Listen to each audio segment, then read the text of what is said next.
I'll welcome to all of you on the webinar on business investment opportunities in Estonia. And everyone knows that Estonia is the small country and but the prominent country across the Europe, which is the gateway to the Europe. And we have seen that this is the one of the best startup ecosystem in the world and a lot of opportunities which are being created in the Estonia. And I can say it's about the Web3 people, which is a new technology, new dimensions are always look forward to Estonia. And Estonia is the country where the more cryptocurrencies or crypto world are already been established, rules, regulation been established, one of the main prominent country and for the Web3. And for that purpose, we are having this particular webinar about what are the opportunities are there, what are the business and investment opportunities there, where you can invest in Estonia, how you can set up your company in Estonia, how you can be a gateway to the entire Europe by having the company in Estonia. And I'm happy that today we have uh, Agard and Anelson, and who's the deputy head of the global business development of Estonia Investment Agency, which is himself is there to guide to all of our participant what are the opportunities are lying there, how you can guide to your client, what are the benefits are available in the Estonia. And I'm thankful for the Binodji, who is himself going to talk on the FDI and export representative who's from the embassy of Estonia, and thankful for him, for being taking this lead to the in the ICI to what the member, how the outbound investment activities can be done from India to the Estonia. It's a great opportunity and a great combination, and thankful for both of you for taking this time and guiding our member how embassy will be helpful for guiding to our Indian chartered Indian people to guide them, what the investment opportunity and business opportunities are. So over to all of you. And now I'll request Binodji to take this session. Thank you, Mr. Khandelwal, and thank you, ICAI. I mean, we are very privileged and honored to have this opportunity to address your members. I guess from the day one, we have been preparing that how we can onboard ICAI and how we can engage continuously with your esteemed members to show them the gateway of Europe, that is Estonia, and how progressively we can engage on a day-to-day basis. Just from the introduction part, I look after trade and investment promotions. My primary mandate is to assist Estonian companies who are exploring export opportunities to India, and also to assist Indian investors and entrepreneurs who are looking for outbound investments. I think today's exercise is covering overall understanding of Estonia and can be more tailor-made, understanding your precise requirement. I have my colleague Egert, whom I'll hand over the mic, and I would say, Egert, please proceed. And there are certain elements that we would also like to cover up with your esteemed members. So I guess good to go with this. Egert, to you.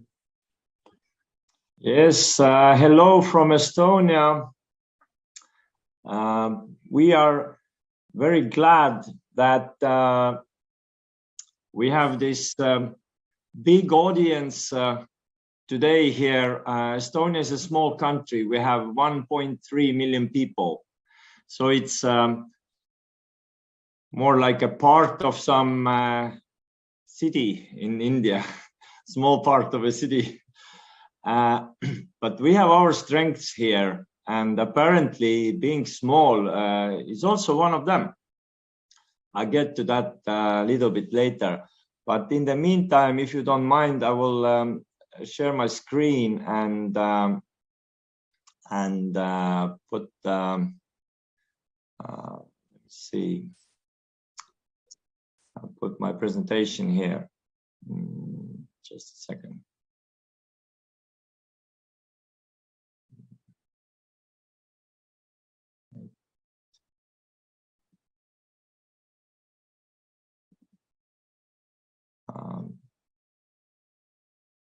You see the presentation now, right? Yes, I got it. Yes. So Estonia. We have made our mark in the world by being digitally developed, and this has helped us to gain some attention in the world. This is actually one of the most Googled or researched topic in relation to Estonia, our digital success. And since we have a small country, it has been quite easy to organize our activities here. And we have quite good positions in certain rankings. As you see, we have a very competitive tax system. I have a separate slide about it. Our corporate income tax is 0. We are also doing very good at digital health. We have internet all over the country. It's easy to do business. And all in all, the public sector is very efficient in the way they operate. And this has definitely helped businesses as well. Other benefits or topics that we are often mentioned when these topics come on table, we are called a most advanced digital society in the world. Of course, there are these internet and IT developments everywhere in the world, but I guess here is the small size of Estonia comes as an advantage because we have been really effective in organizing our operations here as one system. So government sector has been ordering new systems from private sector in a public-private partnership format. So this has helped also Estonian companies to gain really good competencies in developing services that most of other countries don't use. For instance, we have digital voting already for 10 years, while many other countries still discuss, is it okay or is it secure? So here it works.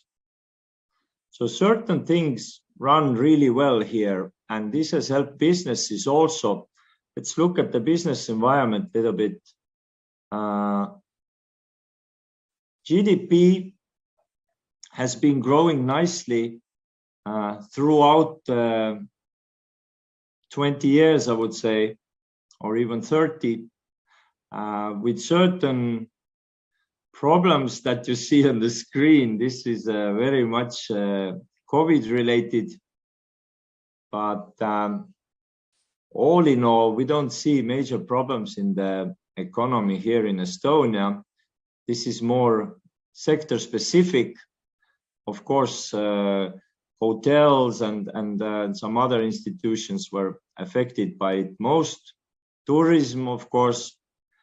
We have a lot of tourists in Estonia. For a small country, we have more tourists in our country than our population is every year. So we have been quite happy about this, and Corona definitely hit this sector.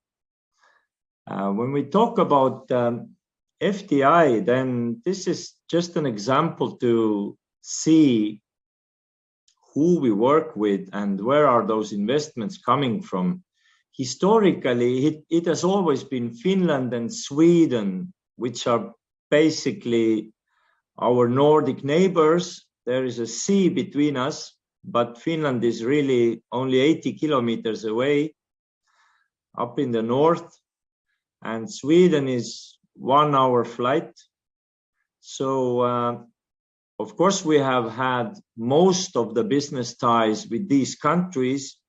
And when we regained our independence in 1991, these were the countries that started very actively their businesses here in Estonia. So we can also say that this has brought us a lot of Nordic business culture and Nordic influence, which we are really happy about, because these are very good, strong, developed countries, and they helped us to really get on track fast. When we look at other countries here, well, Luxembourg, I don't think many Luxembourg people have invested in Estonia. This is more as a destination where the companies are held and kept, and through which those world companies invest into other countries. So I personally, I don't know who exactly or what geography is behind them, but Luxembourg has been raising in recent years, definitely.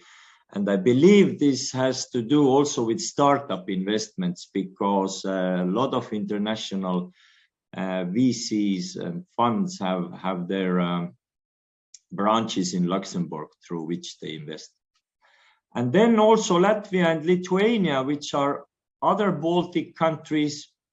Estonia, Latvia, and Lithuania are often referred to as one region, Baltic countries, not to miss with Balkan. This is a Mediterranean area, some countries there. We are Baltic states. So Latvia and Lithuania, obviously, you have more relationships with your neighbors. So this picture is all logical. But of course, we have investments from all the other countries, from US, UK, Germany, from Asia, but still it cannot beat those neighbors, because we are more commercially tied, apparently. Now, very briefly about the tax. We have the best tax system in OECD countries, and we keep this position for years and years. So it has become a standard for us already. And the main interesting thing for businesses is zero corporate income tax. What it means, I think you know very well. I don't need to explain it, but basically, if company makes money, no one is taxing it at the end of the year. You can keep the money in the company, just on the bank account. You can reinvest it, buy merchandise, build something, purchase things. You can invest it also abroad if you wish. It's an Estonian company. It's the money of this Estonian company. You can buy something in Finland. You can invest in Germany through Estonian company. You only pay tax when you take your profits out as dividends. And you pay 20% if you take profits occasionally. If you pay dividends regularly, then the government has incentivized this process with a 14% tax rate. This is to help them to predict what will happen, so they can plan the country finances. If they know that you're paying every year, it's easier to do that. Okay, personal income tax is 20, VAT is 20. Social tax that companies pay, this comes together with salaries, is 33. And the land tax rate is basically non-existent. And what is interesting with Estonia is that foreigners can buy land and they can buy real estate on an equal basis with locals. There is no difference in the eyes of law, so anyone can come and buy things. About the digital environment, what concerns business, 89% of companies are established online. In Estonia, we as citizens have ID card, and this ID card gives us access to all the services that country offers. The only thing you cannot do with ID card is to get married. To get married, you need to go physically and show up basically with your spouse. Also, we are really active users of electronic banking. Maybe you don't know, but online banking was developed in Estonia. It started from Estonia. It was Estonian banks who introduced this concept to the world. That's because when we regained our independence, we didn't have this heritage burden, different old systems based on paper. So we were able to take over the latest digital developments, put computers in all the banks, and we never had those check systems or big paper mountains to replace. So we were able to start from scratch, and this gave us advantage. We never had a check system, for instance, in banks. I don't even know what it is. I never wrote or got a check. So everything is online here, really. People declare the taxes online. It takes a couple of minutes to do your taxes. You have a pre-filled form. You click one button, it sends your salary information from your bank to the tax office. The form is filled. If you didn't have any additional transactions, like maybe you sold some shares or sold a piece of land that you own, then you need to write it there and then click go, and that's it. So it's 3 minutes, basically, 3 to 5. No pressure at all. And people use internet. People are quite active. So it's in our blood, basically. So far, I spoke it as a citizen of Estonia. This is what we can do here. But we have also introduced an opportunity for all the foreigners in the world to get the same benefits. And this is called e-residency. Electronic residency is not a physical residency. It's not a travel document. It doesn't give you a chance to come here with this card, but you can apply for it online.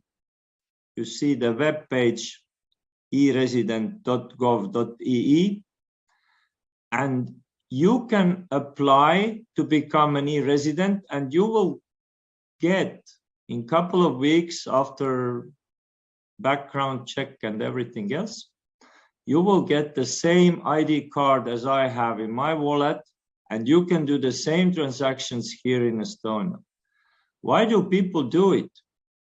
We have more than 100,000 electronic residents from all over the world, and they very often use it for establishing a company, because when you have this e-residency, then you can establish a company in Estonia in 15 minutes. 15 minutes. We actually hold a world record in this. The speed or the time that is needed to establish a company. So you can open a company, and many existing investors are also using this opportunity because you can manage your company with this ID card. Assume you have a business here. We covered the establishing a company part, yeah? But assume you have a real business here with people working, some developments happening with partners, you're buying or selling with Europe, maybe you're producing something. So to sign any papers on company behalf, whether it's a legal agreement, maybe you're hiring people, maybe you're purchasing some major goods in big amounts, anything you can sign with the electronic signature that is safe and secure and 100% valid. You can do that while being in India. So this has helped a lot also during Corona, where people couldn't travel. We even had one case before the Russia started war with Ukraine. We were having some Russian investors here, and one actually did their investment without ever coming to Estonia through e-residency. He only hired a lawyer to visit the construction site before the construction started, but he kept a blog about it in Russia, and everyone was really amazed. How is that possible? So here we don't have these physical, I mean, we have physical borders, but in business, when you have e-residency, then you can be anywhere in the world and do the same kind of activities and transactions as if you were in Estonia. But again, this is not a residency. It doesn't let you live here. It's just for entering electronic systems of Estonia. And as you see, we have had 25,000 companies established from or by people from other countries. And they use this opportunity to have a company in European Union. And this has certain advantages. We have from all over the world. I think it was, it's written also here, 175 plus countries. It's getting bigger, the number. We have a lot of people who need a company in European Union. They either trade with European Union.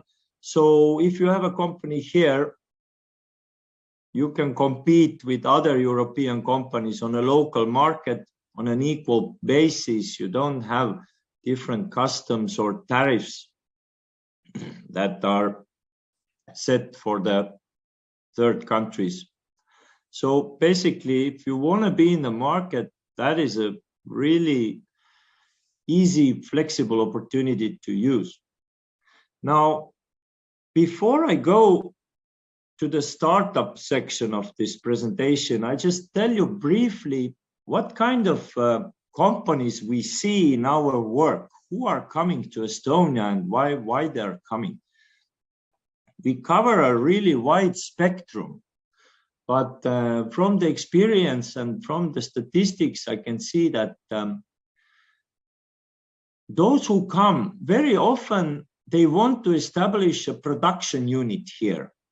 They can be either from Europe and want to bring part of their production here because it can be cheaper, or it can, we may have certain competencies in certain areas. So the workforce is available in certain industries.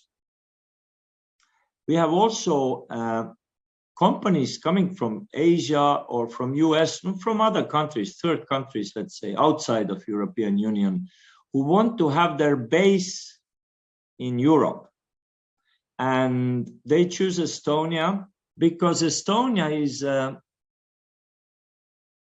let's say, it's, as I said, easy to do business here, and it's really easy. It's not just my words. The system works here. It doesn't make you crazy. It's kind of easy and clear.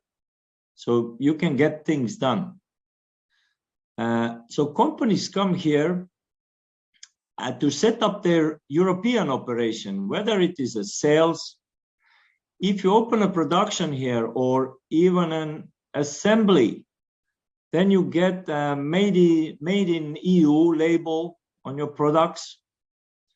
If you offer a service, then it adds credibility because European companies prefer to buy from other European companies. You know, that's logical. They want to feel that, hey, this company is close, you know, if something happens, guys can come in, you know, and fix the thing.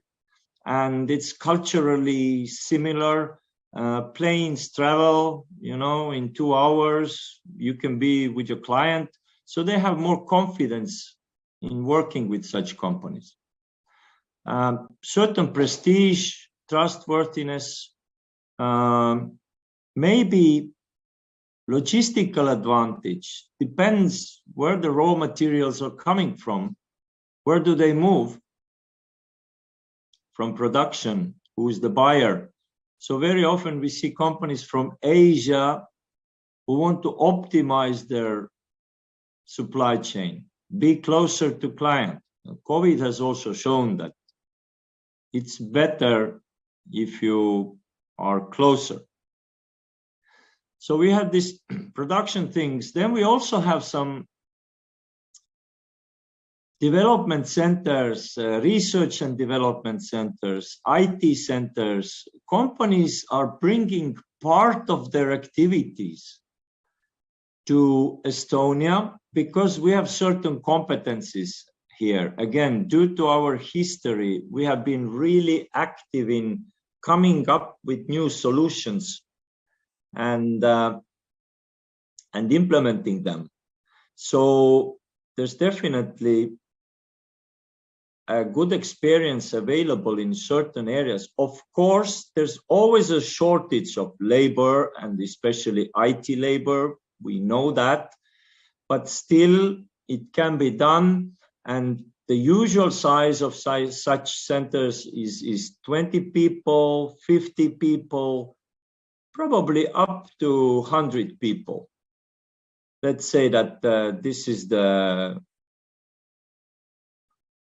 number of people where such initiatives usually happen. Also, we have certain distribution as a location is concerned. We have certain distribution companies who also want to get benefits from the location. So sometimes it makes sense to bring certain activities here. Sometimes it's about assembly and distribution. So there are different options. But these are kind of the basic, let's say maybe three areas where we see most of the clients. Volkswagen came to Estonia recently. They wanted to bring their car brain development to Estonia. Cybersecurity companies are coming because we are very strong in this. NATO chose the location for their cybersecurity center to be in Estonia out of all other countries who are in NATO because we have competencies. And our developers work in a way that you can give them a problem and they will provide you a solution. In many countries, you need to tell developers what you want from them and they will do it. But in Estonia, you can say, what is your problem? And they propose you the solutions. So they are not just merely doing what you told them, but they are thinking with you together. Another area where we see a huge growth in recent years, last 10 years, especially last couple of years, also in relation to Corona, is definitely startups. And in this sector, I can tell you we are really good. And Estonia is called the new Nordic Silicon Valley, and we didn't come up with this. It has been told by other people who have been here, and they coined this term. This is not our marketing department. We're land of unicorns. Well, this is our term. We call ourselves a land of unicorns. Estonia is a country with the highest number of unicorns per capita in the world. So we have 10 unicorns currently and more to come. We see at least 5 potential ones for the next year or two, probably even 10 if you look a little bit further, because the environment for growing a startup here is really good. Because of our history, we have those competencies. We have developed all the IT sector and services. Since we started from scratch, we didn't have heritage systems. Country was innovative in ordering solutions hand in hand with private sector. So private sector developed those solutions. And we have years of experience in developing things that others haven't done. For instance, take the e-residency or take the electronic voting, or we have a lot of other systems. Estonia was also the first country to accept blockchain technology on a national level. So these people who have been in this business, they are also creating startups. And these are not the schoolboys who once had an idea. These are really seasoned professionals, and they have already experience of escalating. So this has resulted in 10 unicorns. If we think we have only 1.3 million people, that is including pensioners and kids, then what can I say? The world has noticed it, let's say. We have a very good startup ecosystem. Again, because it's small, it's easy to manage, and all the initiatives are taken into practice really fast. We have more than 1,400 startups, and basically 1% of Estonian population is working in startups. I think that's quite a nice proportion, especially when you consider that startup work is for highly skilled people with IT background, with all this modern internet and e-commerce and all the areas. So it's a good way, I think, for a people to work and for a country to benefit from. We get considerable amounts of taxes from this sector. They generate considerable turnover, and of course they generate an foreign inflow of funds into Estonia. And those numbers may seem small to you because you are from a big country where there are very big companies.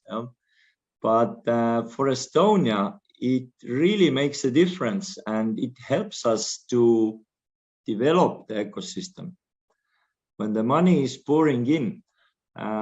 Just to visualize the investments to Estonian startups in last 10 years, you see that there has been a huge growth. And I can tell you the numbers are still growing from what we see happening, including this year. And what is interesting, these numbers and words are a little bit small here. I hope you see them, but Estonia is number 1 in Europe in terms of startup investments per capita. We always need to talk about per capita because all together we are so small, so it's really difficult to be big, because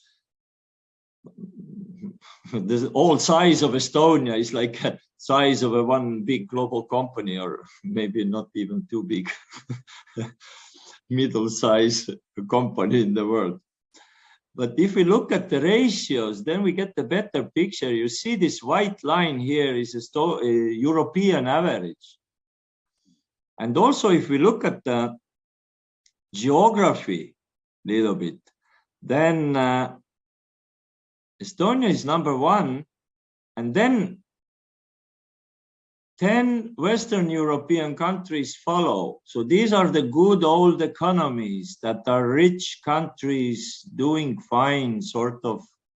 Of course, they have their own problems in economies and societies, but Basically, these are the old, big, rich economies, yeah?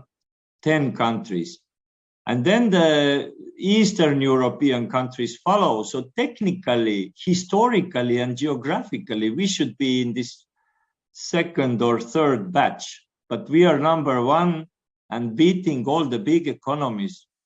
You know, the next is twice smaller than us in terms of investments. So what does it mean? The world has realized that something is happening in Estonia in the startup sector, something really different from others. So that is a reason why they come and invest in the startups.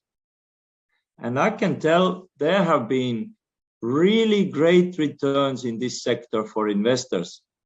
And one thing that shows the strength of our startup sector is that Estonian companies, those founders who have made exits, I don't know if you know, but Skype was developed in Estonia. So those early founders and participants, when they made an exit, when Skype was sold,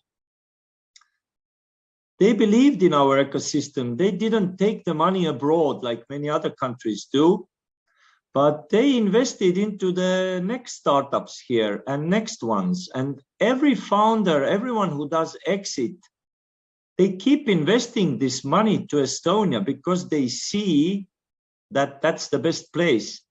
And this helps to grow this environment.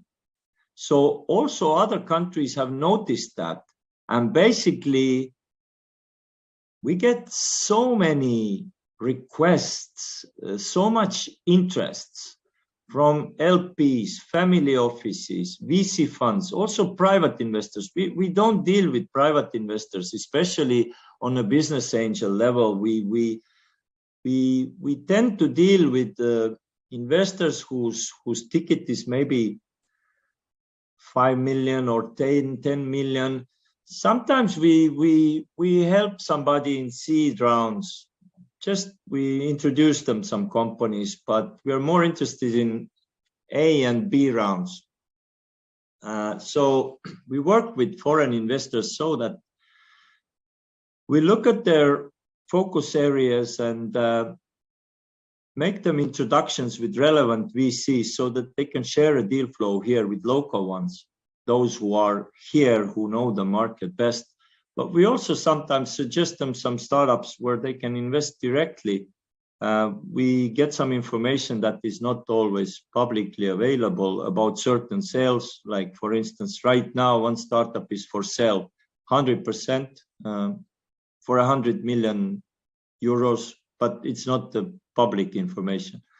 Also, we have different investment opportunities which are not exactly a startup investments, like some highly developed medical institution that will take in 220 million euros. We have often information about coming rounds that are not public yet. So it makes sense to talk to us always when you have certain investment in mind, and it also matches the sizes that we are dealing with, and we can help. And of course, the country has made its mark in this sector. I was recently in Singapore speaking to a VC who has invested in many companies in Estonia, and he was Indian guy, by the way. I don't know if you know this company. It's called Decacorn. He said, listen, there's no question. Estonia is number one in Europe in terms of startups. And that's it. Where else would you go? So that's his words. And we see that, really. We are really happy about the developments, and we welcome everyone else into this sector as well, because it's not too late. The companies keep coming, and the opportunities are just growing here every day. We see them going to next round. We travel with these companies to to different foreign markets, visit different events, Dubai, Singapore, Japan, Seoul, United States, all the places in Europe, and they see their markets there. And we have a couple of Indian investors as well here, who I know personally from either Dubai or Singapore. I've spoken about India, and actually Estonian startups are interested in Indian market. So this is also a place where you can bring in value as an investor. If you're a corporate VC or you're related to some corporation that is looking for new technologies in their area, and once they find something, then they can exploit these solutions in their own businesses, in their own country, thereby helping this startup to gain value and access market. So they increase the value of their investment themselves as well. So these opportunities are welcome, and we can discuss them in the future. But in the meantime, there is this Estonian flagship startup event coming 24, 25, 26th of May, exactly after 1 month. And this is an event which is both physical but also available online. There's a lot of companies. I think there was 800 plus startuppers, some maybe 300 plus investors from all over the region, because Estonia is not only one country where you come to. By being here, usually our VCs, they invest in the region as well. So they have a pretty good understanding of the Nordic ecosystem, Northern European companies, Baltic states, Scandinavia. So we consider ourselves as sort of one area, but of course Estonia stands out. We have also companies from Nordic states and Baltics who just want to come here. I had recently 3 guys coming who say, we have a ready product, we haven't raised our money yet. They came from Norway, but they said, we want to have a couple of people in Estonia too, because it's so happening, and we just feel we need to be there to be a better startup, you know. So this is what is happening here. I welcome you to take a look at the Latitude 59. There's a latitude59.ee website, and you can see if you find something interesting there. I'm not sure if the program is revealed yet, but if not, then it will come soon. So you can participate also online. And here, I think I covered pretty much everything within this time frame, and I'm happy to give over to Vinod, who can maybe cover if I missed something. And also have your own story attached to it. So I thank you very much. Thank you, Egbert. I guess, yes, more or less you have covered most of the things. I would just request you to please stop sharing your screen, and I can just add some elements.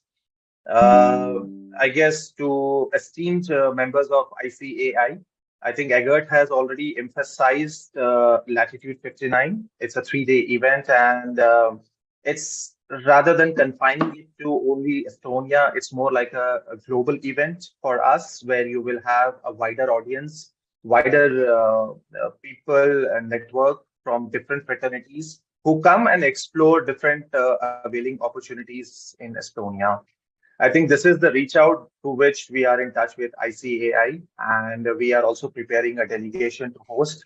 I think Egbert has been principally very clear that what kind of expectations, besides coming as an investor, what Estonia has to offer.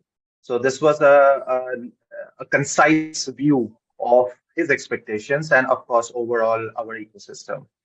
Dheerajji, you want to add something right now, or I can start my screen? I think you can start, because I will take it on the later part. So a lot of questions are there, so I'll take it after your presentation. Okay, so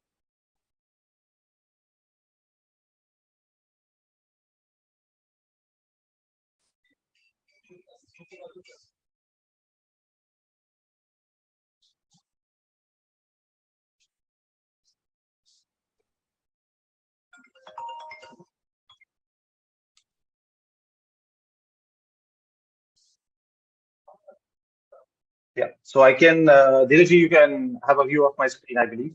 Yeah, sure. So I guess not to add, now I'll just add some decoration on what Eggert has said. Yes, we are rightly placed. First of all, I think this is the first question that we need to answer is where are you geographically placed? I think we are considered as a hub among the North Zone, the Northern Europe. We are not in the East, we are not in the center, but we are the Northern hub for all business development, innovation, entrepreneurships, and we are a world leader in information technology. I think this geostrategic position also gives us a distinctive edge to have to provide our clients a good network and also a threshold or more like a gateway to Europe. Why I'm saying this is because of the proximity of Nordic and Scandinavian zone on the north and on the west part. In the south, we have the entire Europe, followed by Russia on the east. So this has entailed in future, in past and present, a lot of opportunities, especially from the logistic purpose to different stakeholders.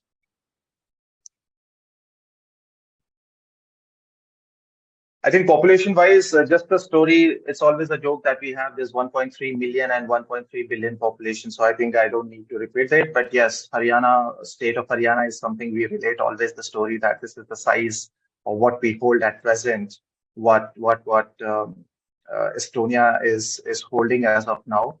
But I think the distinctive edge are its free trade zones. I think these ice-free ports that makes it all around 12 months navigable for the containers and the ship lines to operate. Key benefits, I don't need to repeat. I guess more or less everything was compared. Yes, we have a distinctive taxation system, which you will find in comparison vis-a-vis other economies and countries when you find it difficult to relate or correlate that when you have to make a decision. Basically, these are the features that help you understand the overall scenario and how you plan. I think ease of doing business is the basic and the most convenient element that is seen with Estonia. And I think why it has been is because of these uh, some of the programs provided by and offered by the government of Estonia. Government of Estonia is more likely playing the role of a facilitator rather than regulator, and it's always the market that plays the dynamic ecosystem, and it has always support the innovation and entrepreneurship. This is our credit ratings at present, and this gives us a very promising positions all over the world. Yes, I mean I don't need to repeat this.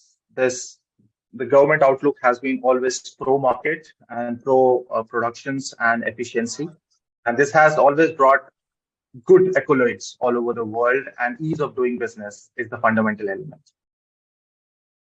I think if there is further clarifications needed, happy to answer them. I think this is the comparison that we want to say that when in EU zone, which is like a 27 member nation, it's always comes a question that why Estonia and compared to others. So we always have some merits, demerits, and I think we always want to highlight the best of us. These are the additional points that will help you to take a decision that in case you have other thoughts in mind and where we can come in. I think being less is always a disadvantage, but then always it has a positive uh, considering the benefit it entails being small, because everything is so well knitted that everyone knows everyone, and this is the kind of ecosystem where innovation and entrepreneurship is always promoted. Politically stable, I guess, economy, that's the basic feature of a market to survive and bring efficiency. So I guess there you will find no element of doubts. I think yes, among the global players in Estonia, from our recent example, which Eggert also shared about Volkswagen, which is doing its software development of its automobile, Canard, Estonia. They have brought almost like $1 billion to the economy, and now they have set up an hiring spree to put in role a lot of number of peoples who are doing the brain development of the automobile. Similarly, we have US Biogen company which has invested in R&D center in Estonia. But I don't think, the basic elements here is we are not asking to come in big full throttle. Sometimes we have examples where companies have come in small, like from basic e-residency, gone for a nearshore center or a call center, and then they have made it a big R&D center also. So it depends on the trust, and you would also like to observe how the economy is performing, how you want to also build trust. So I think Estonia offers all this patience, knowledge, understanding, avenues, and opportunities. Startup ecosystem, I don't need to add much. We already have almost close to 1,500 startups, and investment size, per capita size, I think we are the number one in Europe. And this latitude, I think you will get also an understanding of how our ecosystem is working. There would be a lot of startups who will be showcasing their products and solutions. This is a good model of interacting and good model to understand that what could be the possibility. I think this is again some that appeal that we want to make to the ICAI members, who happens to be big financial advisors to different industry entities, corporates, MNCs, and who are looking to support. Those are the startups, maybe companies who are looking to scale their operations and find a foothold in different market, different destination. If Europe is a priority, I would say nothing like a place like Estonia that can justify and suffice your requirement. E-residency, nothing uh, to add what Eggert has added, but I guess it's a 2014 started program.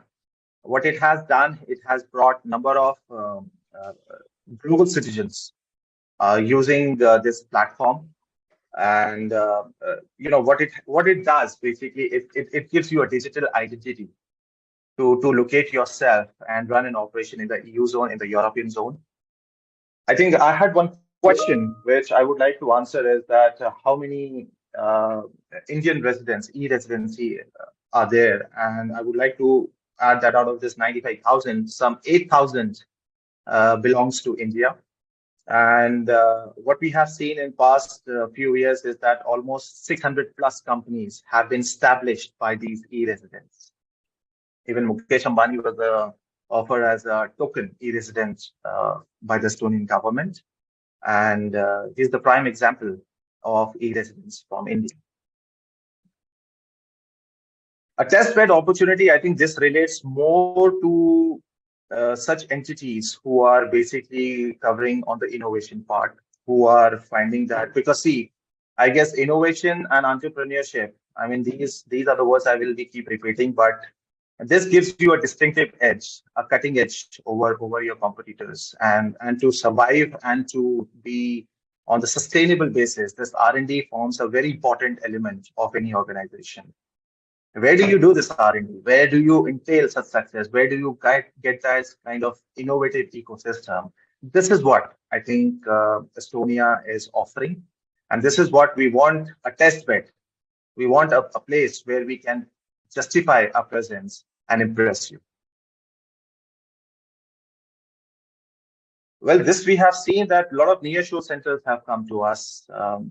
Some big giants who have been to Nordic and Scandinavian zones, they prefer to set up their nearshore in Estonia. From our recent examples, what we had in past is a lot of electronic manufacturing services companies have approached us where they want a nearshore center, where they can go for contract manufacturing. And these are the services because logistically, it is so feasible and convenient.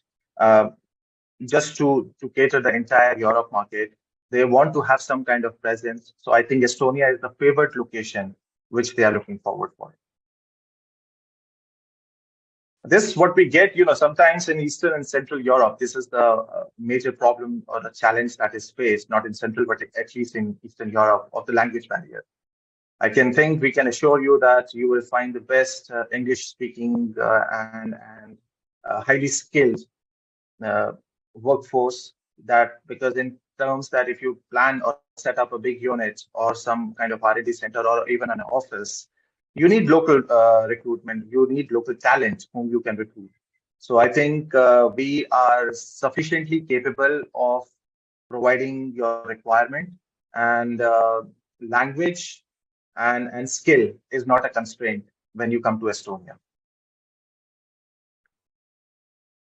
This is, I think, again, something that will help you or your clients basically to define and decide that what kind of presence you need. And these are the basic elements of these monthly gross salary and the minimum wage that you always keep in back of your mind when you plan to come and induct local recruitment.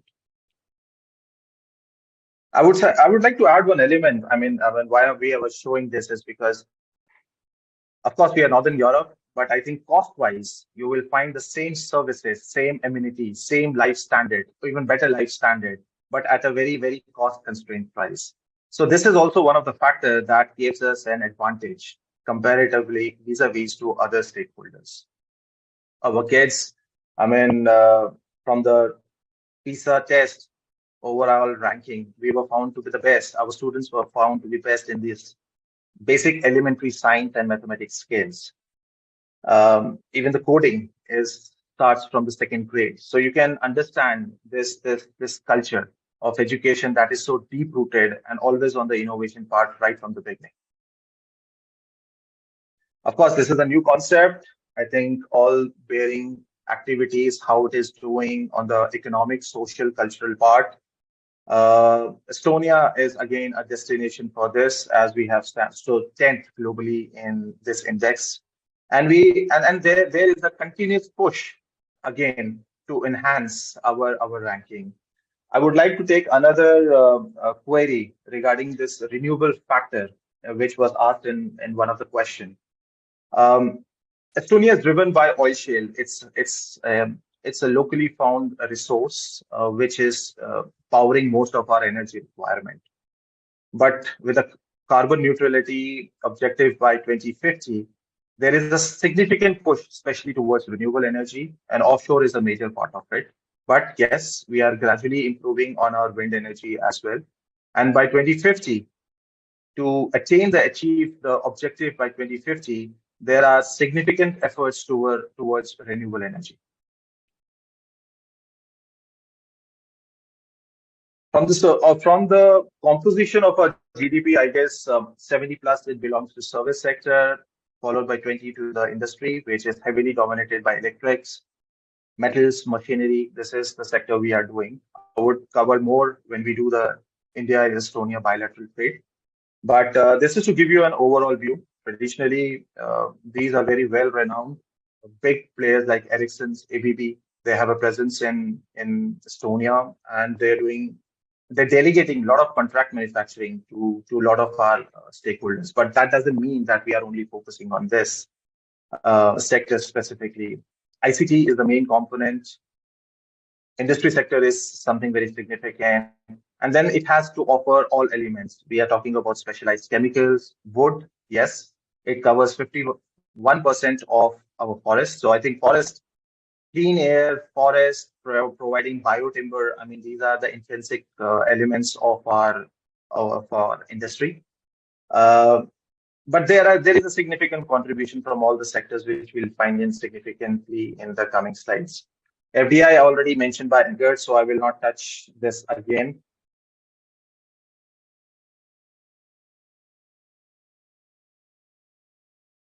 This is only to show an understanding that what we are exporting globally. $20 billion, our export targets were achieved, which is on a consistent rise. So you can see the composition of what our industry is doing, what are the export principal commodities. Again, if your clients sees the is on scouting for such kind of new innovative resources or products and solutions, of course, we have multiple things to offer. These are the key sectors. Basically, this is what we want to highlight, is that these are the strengths, these are the backbones of our exports, and there is a continuous significant push. I think there are some elements at which we are very strong, somewhere we are taking additional support, and this is where we come that some good, there is always an avenue of strategic and joint partnership that we are keep on exploring. ICT, of course, being renowned as digitally most advanced nation, ICT is the backbone of our economy. Um, it entails the future. I mean, all the future innovations lies with this development of ICT. So I guess this is a significant support that you will find, and an encouragement and a push from all the spheres.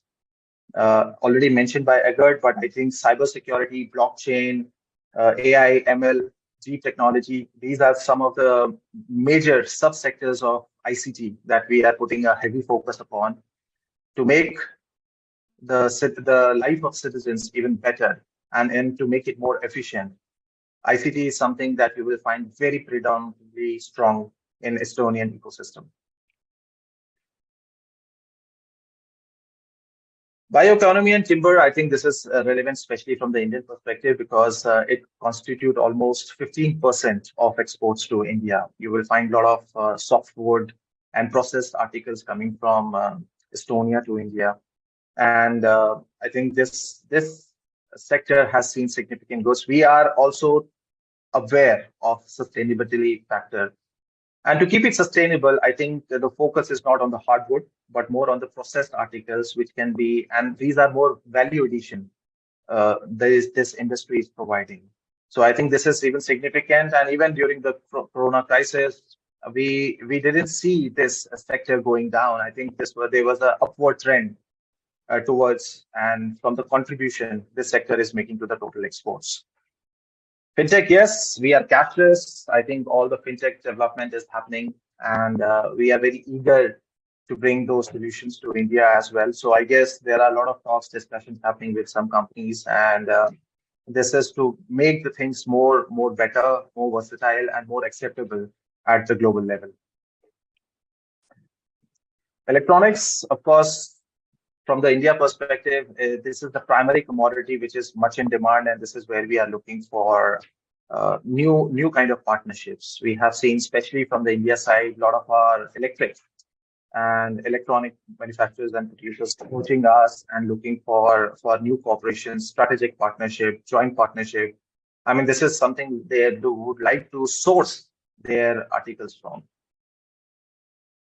How to miss food and beverages? I guess from the clean air, from the nature's most pristine environment, nature, and using heavily these organic agriculture area, we are again started to contribute. We have seen the contribution coming from food and beverages section, which is also getting a lot of impetus, acceptability for its nature friendly raw material, and being a farm market, honestly speaking, India, this market is seeing a significant growth in its utility.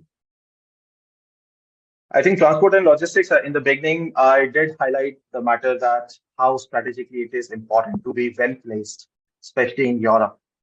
And there could be no destination other than Estonia that could be serving you a 360-degree for your client requirements. So I guess more or less this forms the very backbone and very basic intrinsic feature that makes Estonia more as a preferred destination of gateway to Europe. I think this was the question asked in the beginning. There is a 26% significant growth of trade happening, bilateral trade happening between Estonia and India. Balance of trade, there is a surplus with Estonia, which is almost like 150 to 160 million euros. Principally electronics, machinery, wood articles, food and beverages, metals, specialized chemicals. These are something, the export commodities coming from Estonia to India. And we are seeing a consistent and a good significant growth in this Estonian commodities. Luckily, last 2-3 years, we are also seeing a lot of discounted mineral oil finding its way to Estonia coming to India. And this is providing a major fillip to overall exports. With the e-residency I have already mentioned. And to entail some success stories from India, Reliance Jio, this Jio SIM card, which you often see, all its production R&D has happened in Tallinn, and the Jio Estonia is expanding its team, and now they are taking further leap when they are imbibing new technologies like 6G productivity. TCS, of course, Tata Consultancy Service has opened a big office where they are hiring a lot of skilled human resource from Estonia. And Kalyani Group happens to have a big tie-up with one of our major defense companies. Examples are galore, but we are only highlighting the most prominent and which must be very much familiar to you as well. And I guess that's it from us. But I think while concluding, we are conducting this activity to see your participation more or less on the latitude. Yes, this is how we showcase our dynamic ecosystem. But there also, based on our discussions, on our aspiration, I would also like to share that this is only the initiation that we have done right now. In future course of action, if you think that Estonia could be your preferred destination, I think we are all ears. We always would like to hear back from you and to see that what the best we can do. Thank you very much.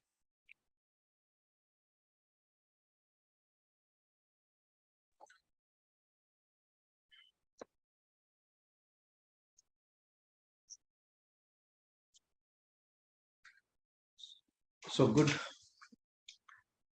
I think there are a lot of questions are there. Participants are asking a lot of questions, so we need to answer.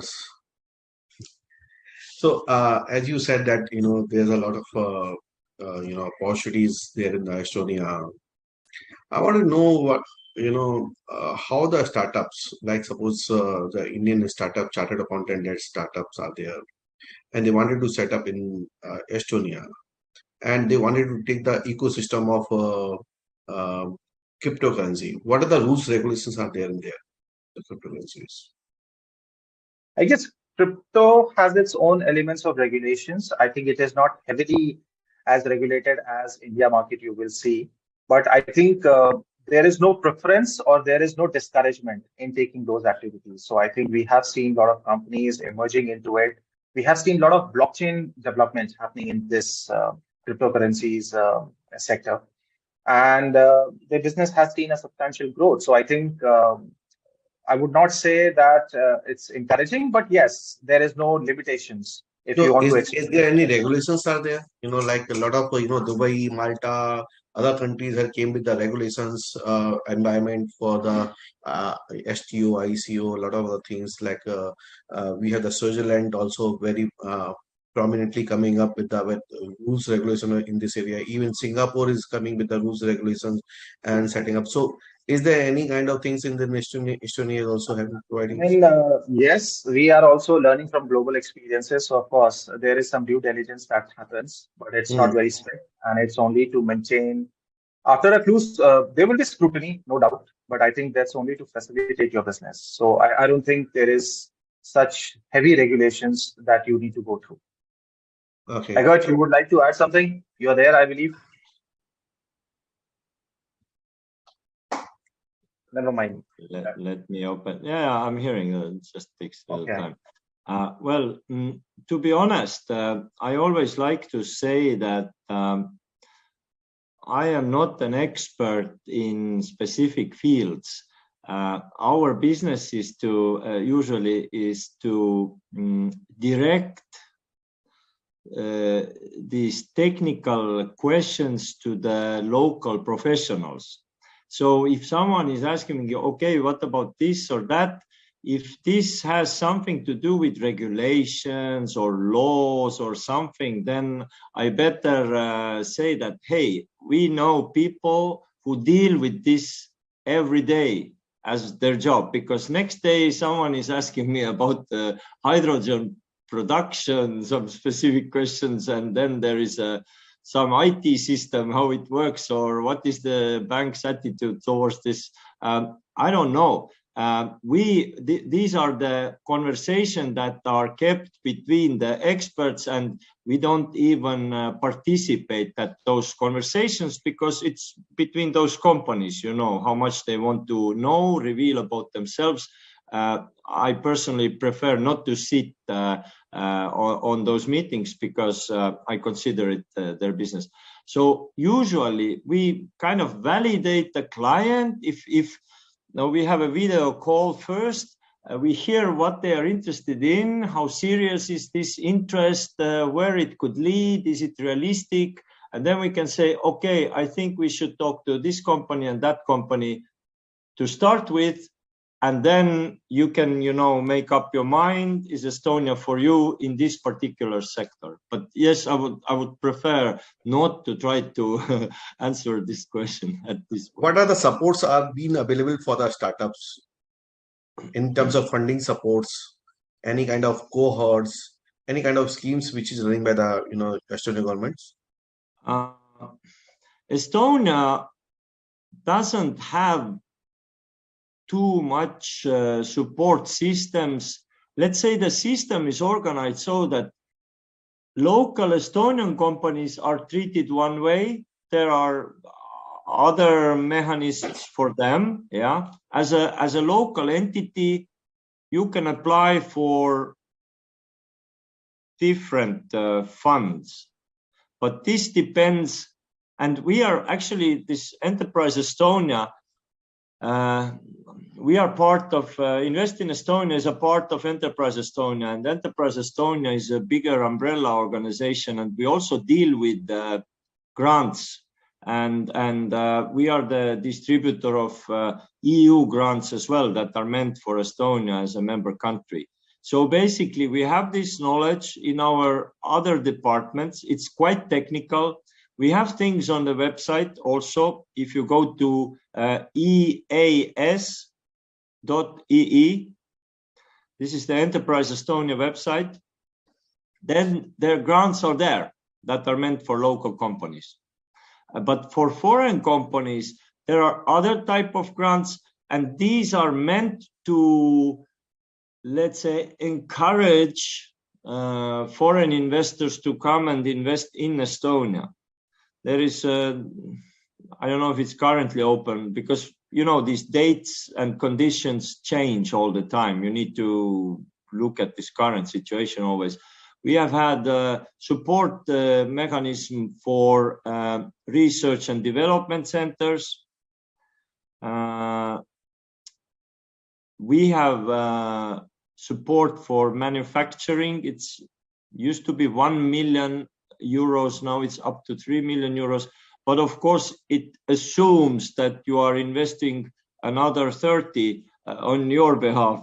So it's usually, we are not a country who attracts companies with money. We have heard stories or practices from other countries where, some local German government pays for the factory just to bring the factory there, or some kind of stories. We don't do that. We assume that money should not be the primary reason for coming to Estonia, that Estonia should be the best location in terms of your business.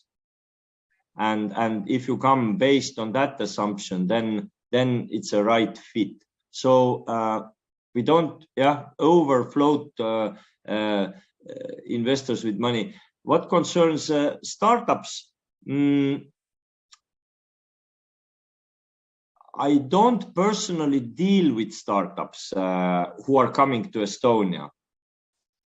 So I'm not aware of the support, but we have one web page which is called startupestonia.ee. So they are dealing with the ecosystem, and there is a thing called Startup Visa. There is information about that. All the documentation, the templates, agreements, there is also a startup database which is searchable if you're interested in investing or just looking at what is happening in certain sectors or certain technologies, what companies are doing in these fields. It's searchable, but this is a business of Startup Estonia.ee. So one question is coming from the participants. The Luxembourg is also marketing themselves to gateway to the gateway to the Euro, and the same way for the Estonia. What is the difference between the Luxembourg and Estonia? What are the benefits are being there for the startups and businessmen as entrepreneur? I don't know about Luxembourg because there's so many locations in Europe that all advertise or promote themselves as gateway to Europe. But I think let the numbers speak for itself. Exactly. And all the investors vote with their legs and wallets. And if you look at the numbers what Estonia has, then apparently we are different. I don't know about Luxembourg. I think, Dheerajji, I would say that economic cost, running your day-to-day operations, that would be a significant factor in deciding which market to go in. So I guess vis-a-vis, Estonia will prevail better. So I think one of the best example is visa what you talking about. That's the great example of yours, Estonia, which is offering by you. Absolutely. And here I suggest always, if you consider certain locations, please go there and see how it feels, because we have so many startups also coming. I had a startup from Switzerland. They said, yeah, it's Switzerland, it's a pain in the neck, to do something. I came to Estonia, I was so welcomed here. The sector is booming, everybody is welcoming. So I really love it here. I want to do it here. So that is the difference, because the agencies, every country has an agency and they speak in same terms. Recently, I had people visiting the Startup France event. They said, yeah, they were also promoting and telling all these things, why they are good, but actually we know that they don't do that. It's just words. So basically, you need to go and experience yourself. Is never believe marketing. I mean, marketing is, everyone is doing marketing. You have to have your own experience. What kind of the immigration facilities are available for Indian national that could help in setting up a business? Is there any kind of investment limits to be there for any immigrant to be settled in Estonia? Yes, I mean, besides, see, we don't offer any PR, permanent residency, but we have a program called TRP, temporary residency permit. And it entails certain amount of investments. It starts from a private limited company, sole proprietorship. It has a certain limit from private entrepreneurship and from big stakeholders. So amount can vary all the way from 65,000 to 1 million euros. That's for the TRP. That will be able to give you a smooth entry for at least 3 to 4 years, and it is on renewable basis. We have not started with the PR model yet, but this TRP is easily extended. So I guess that will facilitate your movement in India and Estonia. Okay. So another question is that what is AI, ML, and data labeling adaptability in Estonia? Adaptability. I guess I read the question, but I wanted to understand it first. But I think from the AI perspective, I guess you will see even the government of Estonia is using artificial intelligence a lot. We have this bot system. We are even Invest team is using AI, where you need to send a customized, a tailor-made value proposition. So of course, it's, I would say, as we are understanding, these are all the elements of deep tech, and we see a lot of future in it. And there is a wide acceptability and adoptability of this technology in different sectors. And it's not only the government sector, but I would say all the sector which are going for automation, wherever the industrialization or industry 4 is happening. this has wider use and acceptability. Okay. So, as you mentioned, there's a latitude 59 is there. It's happening since launch and continuously every year it's happening. So, have you seen what are the participants are there from the which other countries are there? I'm seeing it from all over the world, but Egat, you want to emphasize on somebody specific? I had, I don't know, was it 60 plus countries participants or it was a decent number. Yeah, it's no way there's a local event. They come from everywhere. From Japan, we have a lot of participants. From Korea, Singapore, US, all European countries, Arabs. I only see the general numbers they advertise. I don't ask like how many countries there So was. it's a program for anyone. Anyone can attend. Is it? Yeah, sure. Absolutely. So by paying a All the world fees, is there. anyone can come and attend this Latitude 59, right?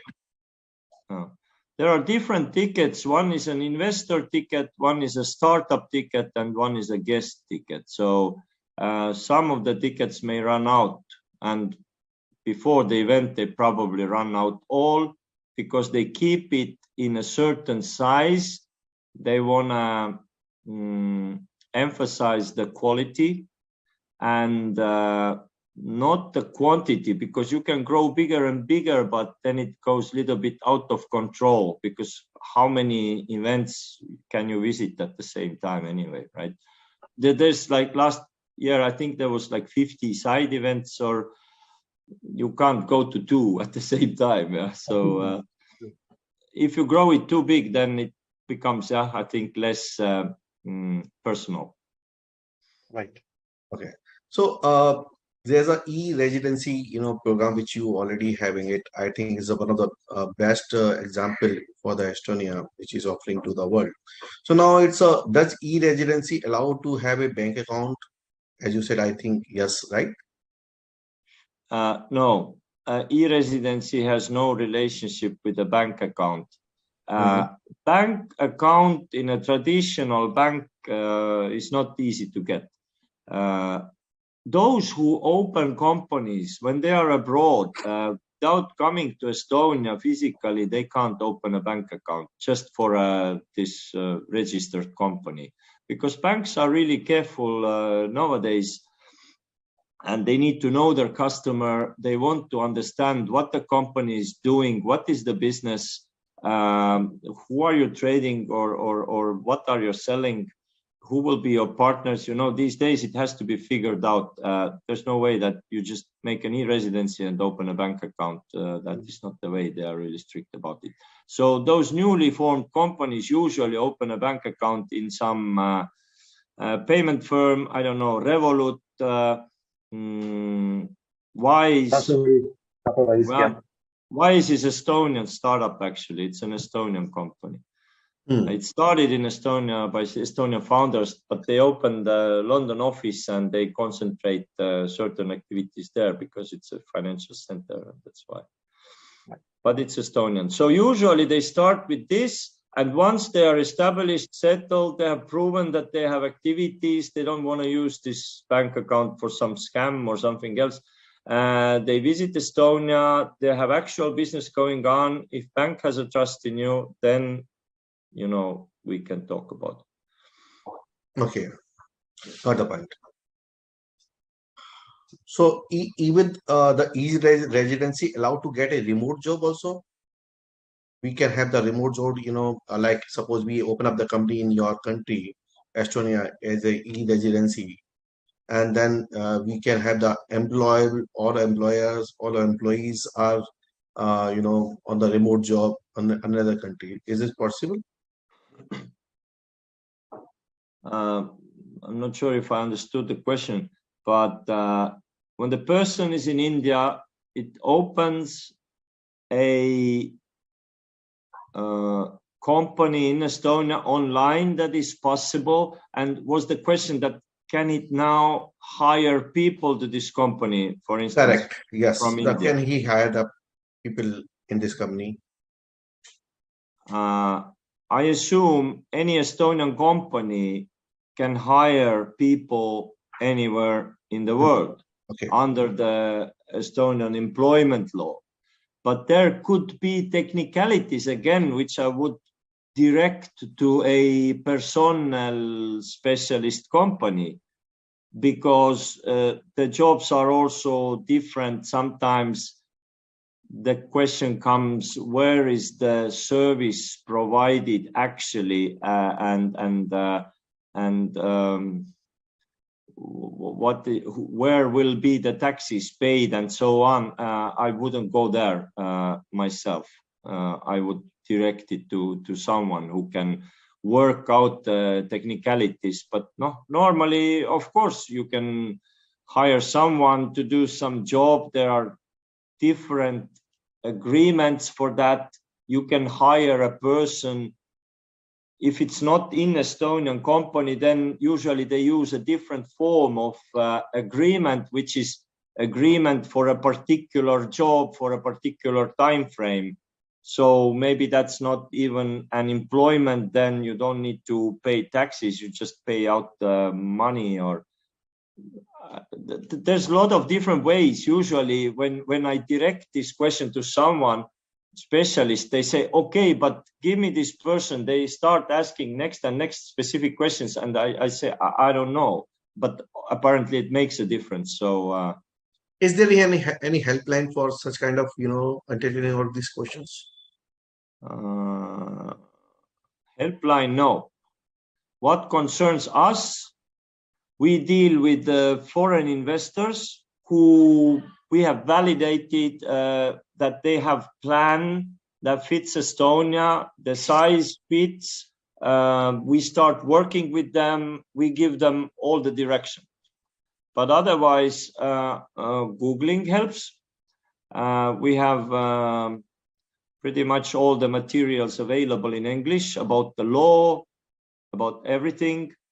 And also there are specialist companies where you can write these personnel companies. You write them an email and they will answer you. Okay. So is there any intellectual property law in Estonia?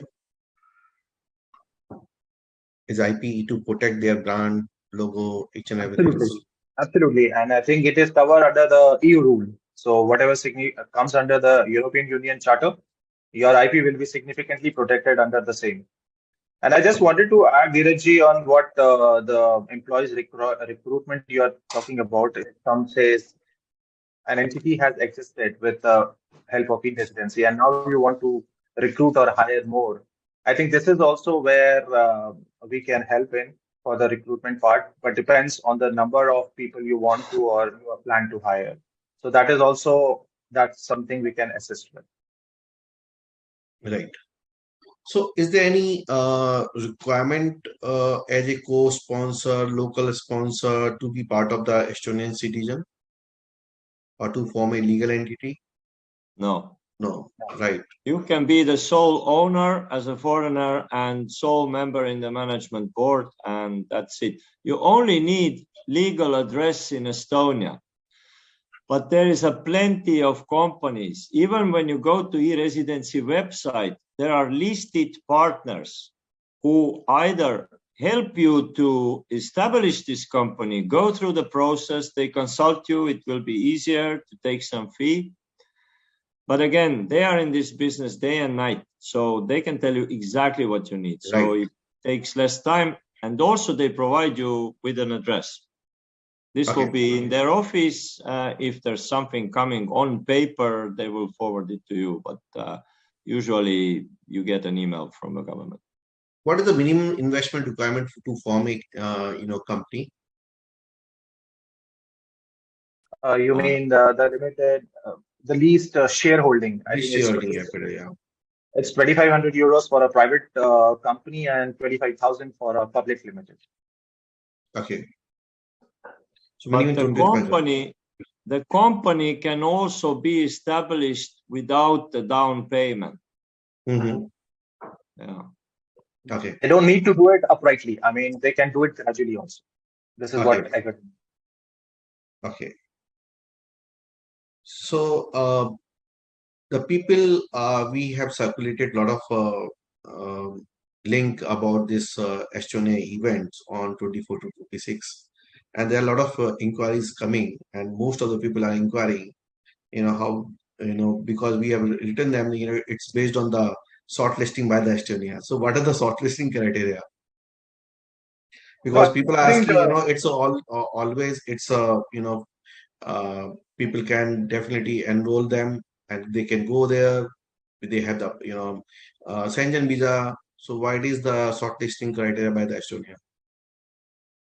no, we are not shortlisting that. We are focusing primarily on somebody whose interests are not, I mean, they are on the advanced level. So besides only for exploring purpose, if someone has a concrete plan, a business model, and they are exploring certain locations, this is where we want to tap into opportunity first. That will be always be our first priority. And gradually, we are not denying any facilitations to anybody. So it's just a matter of we are only shortlisting depending on our priority and also on the consular basis on the visa provision because believe me, we are over flooded with visa applications. So I think this is something also we want to tackle, and that's what the first priority is. And you know that once the success entails, it has a big mouth through which it opens a floodgate for others also. Right. So that's why I mean we just really want to take care of the relevant, genuine stakeholders who have a business model and who are where we can justify them that Estonia can be a place for them. What are the professional opportunity for the chartered accountant to be in Estonia? You need to explore yourself, but I think fintech is emerging. There are a lot of consultations happening. So I guess yes, to make your system robust and dynamic, it's a global city talent or the global hub. So I guess presence and requirement of people like you who have excellence in financial terms, terminology, laws. I think it's always very important. Great. It's me I that how you sell yourself. right. So I think it's a great interaction with you guys, Binodji and Gart. I think most of the people has a doubt already been cleared. You have taken all the questions and hoping to see a more participation for the next event, and we'll have the more business B2B meeting also. I look forward to for this delegation, and Absolutely. I'm getting a lot of inquiries after this webinar. A lot of interest are showing by the people. So good. So thank you very much, Egat, and thank you, Vinod, for taking this time for this And webinar. we are looking forward. Thank you so much. Thank you Thank for you. hosting Thank and you. organizing this Yes, event. thank you very much. Thank Thank you. you very much. It Thank was a you. pleasure. Yeah. Thank you.